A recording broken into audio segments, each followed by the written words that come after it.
all that you see, which is human work on this planet, first found expression in the mind, then it got manifested in the outside world. So one thing we need to understand is, the wonderful things that we have done on this planet and the horrible things that we have done on this planet, both have come from the human mind. So if we are concerned as to what we create in this world, it's extremely important that first of all we learn to create the right things in our mind, how we keep our minds. If we do not have the power to keep our minds the way we want it, what we create in the world is also going to be very accidental and haphazard. So learning to create our minds the way we want is the basis of creating the world the way we want. There is a wonderful story in the yogic lore. On a certain day, a man took a walk. He went for a long walk. Accidentally, unawares, he walked into paradise. Fortunate, isn't he? He just took a walk and he landed up in paradise. After this long walk, he felt little tired. So he thought, oh, I'm tired, I wish I could rest somewhere. He looked around, there was a nice tree, underneath which there was very cushiony grass. So it was inviting. He went and put his head down there and slept. After a few hours he woke up, well rested, and he thought, oh, I'm well rested, but I'm feeling hungry, I wish I had something to eat. And he thought about all the nice things that he ever wanted to eat in his life. And instantly, all those things appeared in front of him. You need to understand, there the service is like that. Hungry people don't ask questions. Food came and he ate. Stomach became full. Then he thought, oh, my stomach is full, I wish I had something to drink. All the nice things that he ever wanted to drink, he thought about it and all of them just appeared in front of him. Drinking people also don't ask questions, so he drank. Now with a little bit of alcohol in him, you know Charles Darwin told you, all of you are monkeys, your tail fell away. Not me, Charles Darwin told you that you were all monkeys and your tail fell away and then you became human. Yes, definitely the tail fell away, but the monkey… In yoga, we always refer to an unestablished mind as markata, which means a monkey. Why we are referring to the mind as a monkey is, what are the qualities of a monkey? One thing about a monkey is, it's unnecessary movement. And another thing about the monkey is, if I say you're monkeying somebody, what does it mean? Imitation. Monkey and imitation have become synonymous. So these two essential qualities of a monkey are very much the qualities of an unestablished mind. Unnecessary movement, you don't have to learn it from the monkey, you can teach it to the monkey. And imitation is full-time job of the mind. So when these two qualities are on, a mind is referred to as a monkey. So this monkey became active within him. He just looked around, thought, what the hell is happening here? I asked for food, food came. I asked for drink, drink came. There must be ghosts around here, and ghosts came. Oh, the ghosts have come, they're going to surround me and torture me, he thought. Immediately the ghosts surrounded him and started torturing him. Then he started screaming in pain and said, oh, they're going to kill me, and he died. Just now he said he's a fortunate being. The problem is he was sitting under a kalpa vriksha or a wishing tree. He asked for food, food came. He asked for drink, drink came. He asked for ghosts, ghosts came. He asked for torture, torture came. He asked for death, death happened. Now don't go looking for these kalpa vrikshas in the forest. You can barely find a tree these days. A well-established mind, a mind which is in a state of samyukti, is referred to as a kalpavriksha. If you organize your mind to a certain level of organization, it in turn organizes the whole system. Your body, your emotion, your energies, everything gets organized in that direction. Once all these four dimensions of you, your physical body, your mind, your emotion and the fundamental life energies are organized in one direction, once you are like this, anything that you wish happens without even lifting a little finger actually. It would help to assist it with activity, but even without doing any activity, you can still manifest what you want if you organize these four dimensions in one direction and keep it unwavering in that direction for a certain period of time. Right now the problem with your mind is, every moment it is changing its direction. It is like you want to travel somewhere and every 2 steps if you keep changing your direction, the question of you reaching the destination is very remote unless it happens by chance. So, organizing our minds and in turn organizing the whole system and these 4 basic dimensions of who you are right now in one direction, if you do this, you are a kalpavriksha yourself. Anything that you wish will happen. But right now, if you look at your lives, everything that you have wished for till now, if it happens, you have finished. Everything and everybody that you have desired for, if all of that lands up in your house today, could you live with that? So if you want to become empowered, it is also important that you become responsible as to what you ask for and what you don't. Right now the world's situation is just this, we are hugely empowered with technology. Today it doesn't take 6 billion people to destroy this planet. One man by pressing the wrong button can destroy the whole planet. When we are empowered like this, it's very important that our physical action, emotional action, mental action and energy actions are controlled and properly directed. If it is not so, we become destructive, self-destructive. Right now, that is our problem. The technology, which is supposed to make our life beautiful and easy, has become the source of all the problem that we are destroying the very basis of our life, which is the planet. So what should have been a boon, we are making a curse out of it. What has brought incredible levels of comfort and convenience to us in the last 100 years or so has also become a threat to our life simply because we are not conscious action, we are in a compulsive state of action. So organizing our minds fundamentally means moving from a compulsive state of activity to a conscious state of activity. You might have heard of people for whom they asked for something and beyond all expectations it came true for them. Generally this happens to people who are in faith. Now, let's say you want to build a house. If you start thinking, oh, I want to build a house. To build a house I need 50 lakhs, but I have only 50 rupees in my pocket. Not possible, not possible, not possible. The moment you say not possible, you are also saying I don't want it. So on one level you're creating a desire that you want something, on another level you're saying I don't want it. So in this conflict, it may not happen.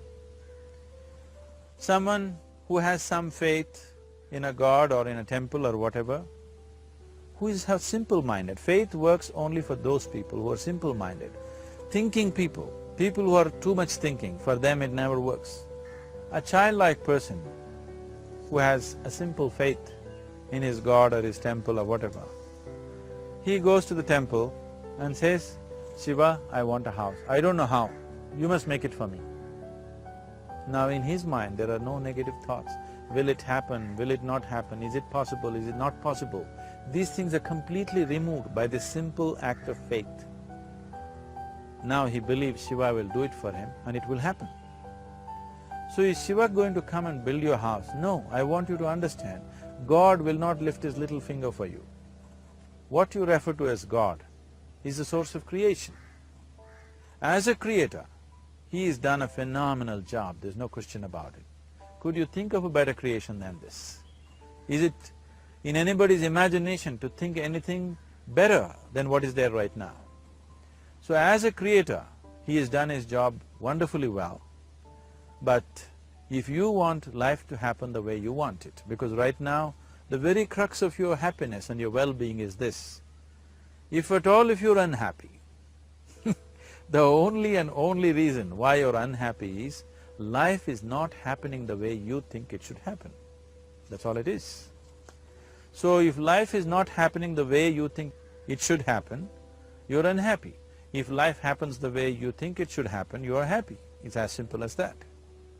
So if life has to happen the way you think it should happen, first of all, how you think, with how much focus you think, how much stability is there in your thought, and how much reverberance is there in the thought process will determine whether your thought will become a reality or is it just an empty thought. Or how you do not create any impediments for your thought by creating negative thought process. Is something possible or not possible? It is destroying humanity. What is possible and not possible is not your business, it's nature's business. Your business is just to strive for what you want. Right now you're sitting here. If I ask you two simple questions, I want you to just look at this and answer this. Right now from where you're sitting, can you just fly off? You say no? Right now from where you're sitting, can you get up and walk? You'll say yes. What is the basis of this? Why you say no to flying and yes to walking? Because past experience of life, many times you've gotten up and walked, never did you fly off. Or in other words, you're using the past experience of life as a basis for deciding whether something is possible or not possible. Or in other words, you have decided that what has not happened till now cannot happen in your life in future. This is a disgrace to humanity and the human spirit. What has not happened till now on this planet can happen tomorrow. Human beings are capable of making it happen tomorrow. So what is possible and what is not possible is not your business. That is nature's business. Nature will decide that. You just see what is it that you really want and strive for that. And if your thought is created in a powerful way, without any negativity, without any negative thoughts bringing down the intensity of the thought process, it will definitely manifest. The whole existence today, modern science is proving, is just a reverberation of energy. It is a vibration. Similarly, your thought is also a vibration. If you generate a powerful thought and let it out, it will always manifest itself. So generally, people are using faith as a means to remove the negative thought. Today, once you have become thinking human beings, your faith is not too deep. It doesn't matter how much faith you think you have, somewhere doubts always crop up. Right now, the way your minds are made, this moment, if God appears right here, you will not surrender to Him. You will want an investigation whether He is really God or not. With this kind of mind, you should not waste your time on faith. So there is an alternative, which is commitment. If you simply commit yourself to creating what you really care for, now once again, your thought gets organized in such a way, there is no such thing as whether it's possible or not possible. There is no hurdle in your thought process. Your thought flows freely towards what you want. Once this happens, making it happen will also naturally follow. So to create what you really care for, first and foremost thing is that what you want must be well manifested in your mind, that this is what I want. Is that what you really want? You must look at it, because any number of things in your life you have thought, this is it. The moment you reach there, you realize that's not it, it's the next one and the next one and the next one. So what is it that one really wants is one thing. First of all, we must explore. Once that is clear, and we are committed to creating it, now there is a continuous process of thought in that direction. Once you can maintain a steady stream of thought without changing direction, definitely this is going to happen in your life, or it will definitely manifest as a reality in your life. So, either you make this human form into a kalpa vriksha, or you make it into one big mess, which is happening all over. One reason why we have not created the kind of world that all of us would want to live in is, too many people are busy looking up. Too many people are interested in other planets, they are not interested in this planet. For every aspect of their life, they're checking out with other planets. And further, too many people are in service of heaven, they're not on service of this earth. I think right now we need people who are in service of this earth, not heaven. I believe if heaven is closer to divine than where we are, if that is so, I believe they're a little more organized than us, they don't need help from us. This has been a major problem on the planet. Anything that is valuable for a human being, anything that is good, the highest aspects of human life have unfortunately been exported to heaven. For example, if you say love, people say God is loving. We do not know whether God is loving or not. Human beings are capable of love. It is very, very important that people understand human beings are capable of love, human beings are capable of compassion, human beings are capable of joy and blissfulness. All the good things that are possible for a human being, unfortunately have been exported to heaven. If we want to create the kind of world that we want to, we need to understand whatever you refer to as God, the idea of God has entered our mind only because we have seen creation around us. Because there is creation, we have assumed a creator. God is a great creator. What you refer to as God is a source of creation. That source of creation has not failed us, has done a fantastic job. But now the question is about management. If you want to leave the management in the hands of the Creator, He will manage it in His own way, according to His agenda. But that's not what you want. You want life to happen the way you want it. Now, for example, let's say all of you here are the India soccer team for the next World Cup, and I am the coach. So these next 4 years, everything that you need to know about football is taught to you. Everything that I know about football is poured into you in so many ways. Now, the time to play the match has come. You're on the field and the ball comes near your foot, but you look at me, then it's no good. You've seen those coaches sitting there and boiling, nothing happens. Because now, once you're on the field, it's your job. So this is the same thing. The Creator has done a fantastic job. Now you're here. It is for you and me to see how to manage this, how we want it, how to keep this world, how, in what condition would all of us enjoy it best is something that we have to look at. So at every stage in our life, we tend to think, this is it. If this one thing happens, everything will be fine with my life. You reach there and you realize that's not it, and you postpone it to something else and something else. This is going on. The first and foremost thing is, you must be clear what is it that you really want. If you do not know what you want, the question of creating it doesn't arise. If you look at what you really want, what every human being wants is, he wants to live joyfully, he wants to live peacefully. In terms of his relationships, he wants it to be loving and affectionate. Or in other words, all that any human being is seeking for is pleasantness within himself, pleasantness around him. If this pleasantness, if it happens in our body, we call this health and pleasure. If it happens in our mind, we call this peace and joy. If it happens in our emotion, we call this love and compassion. If it happens in our energy, we call this blissfulness and ecstasy. This is all that a human being is looking for. Whether he is going to his office to work, he wants to make money, build a career, build a family, he sits in the bar, sits in the temple, he is still looking for the same thing. Pleasantness within, pleasantness around. If this is what we want to create, I think it's time we addressed it directly and commit ourselves to creating it. So you want to create yourself as a peaceful human being, joyful human being, loving human being, a pleasant human being on all levels. And do you also want a world like this? A peaceful world, a loving world, a joyful world? No, I want greenery, I want food.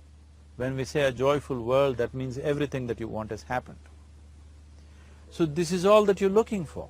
So all that you need to do is commit yourself to creating it, to create a peaceful, joyful and loving world, both for yourself and everybody around you. Every day in the morning, if you start your day with this simple thought in your mind, that today, wherever I go, I will create a peaceful, loving and joyful world. If you fall down 100 times in the day, what does it matter? For a committed man, there is no such thing as failure. If you fall down 100 times, 100 lessons to be learnt. If you commit yourself like this to creating what you really care for, now your mind gets organized. Once your mind gets organized, the way you think is the way you feel, your emotion will get organized. Once your thought and emotion is organized, your energies will get organized in the same direction. Once your thought, emotion and energies are organized, your very body will get organized. Once all these four are organized in one direction, your ability to create and manifest what you want is phenomenal. You are the creator in many ways. Why I am saying you are the creator is, I want you to look at the nature of your life right now. If you eat a banana, in 4 hours' time, this banana becomes a human being. There is something within you, a life-creating process, a process which builds this body. The manufacturer of this body is within. You give him a banana, he makes a human being out of that banana. Transforming a banana into a human being is not a small thing, it is a phenomena. It is just that this phenomena is happening within you unconsciously. If you could only consciously manifest this, making a banana into a human being, you are the creator. You are nothing less than that. As the theory of evolution goes, to make a monkey into a human being, it took millions of years. Over an afternoon, you can make a banana into a human being or whatever else, a piece of bread that you eat, into a human being. So, the very source of creation is functioning within you. If you organize these four dimensions of mind, emotion, body and energy in one direction, the source of creation is with you. You are the creator. What you want to create will happen to you effortlessly. Once you're organized like this, now you are not a mess. You are a kalpa vruksha. You have the power to create what you want.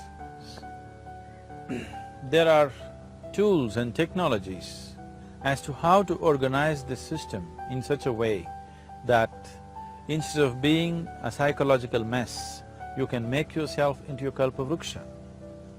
This culture, these traditions, the whole technology of yoga is just about this, transforming yourself from being just a piece of creation to the creator himself.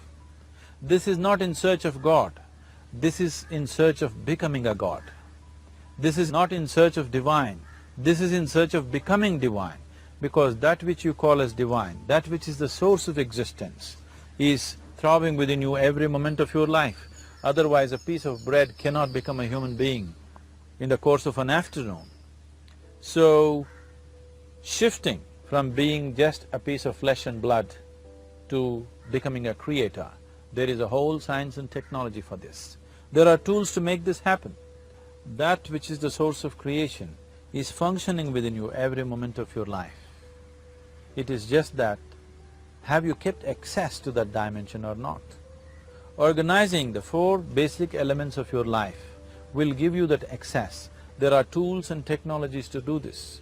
The whole science of yoga, the whole technology that we refer to as yoga is just about this, transforming yourself from being just a piece of creation to become a creator.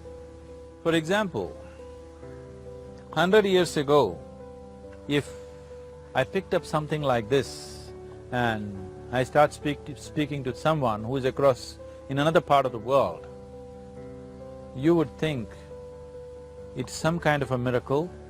Either I must be a messenger or a son or maybe God himself. But today, this is just another gadget that every one of us carry and use. Today sitting here, without using this instrument, if I speak to someone in another part of the world, it is still a miracle for you. So, this instrument happened because of human mind wanting it to happen. 100 years ago, nobody thought this was possible, but today it is just a common thing.